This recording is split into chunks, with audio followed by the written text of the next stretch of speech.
பாவனாவும் யோகி பாபுவும் இதுக்கு முன்னாடி விஜய் டிவில ஒர்க் பண்ணிருக்காங்க.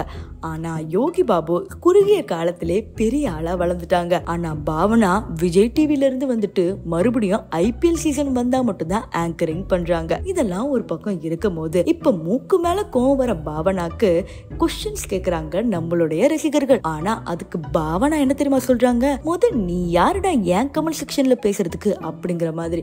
பாவனா ஏன் இவ்வளவு ரியாக்ட் பண்றாங்க அப்படிங்கிறது உங்க எல்லாருக்குமே தெரியும். சோ ரவி ஸ்டுடியோ ப்ரொடக்ஷன்ஸ்ல நடந்த இந்த பிரச்சனை, அந்த வீடியோவை பார்த்துட்டு வாங்க.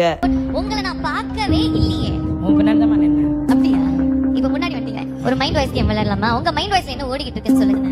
என் மைண்ட் வாய்ஸ் எப்பவுமே ரவி சார் என்ன நம்பி படம் பண்றாரு, பெருசா வரும், பெரிய ஹிட் ஆகணும், அவர் ப்ரொடக்ஷன் பெரிய ப்ரொடக்ஷன் ஆகணும், கண்டிப்பா நடக்கும். இப்படி நல்லவரா நடிச்சா மட்டும் என்ன, அந்த வாழ்த்துக்கள் கண்டிப்பா இருக்கு. அதை தாண்டி என்ன யோசிச்சுட்டு இருக்கீங்க?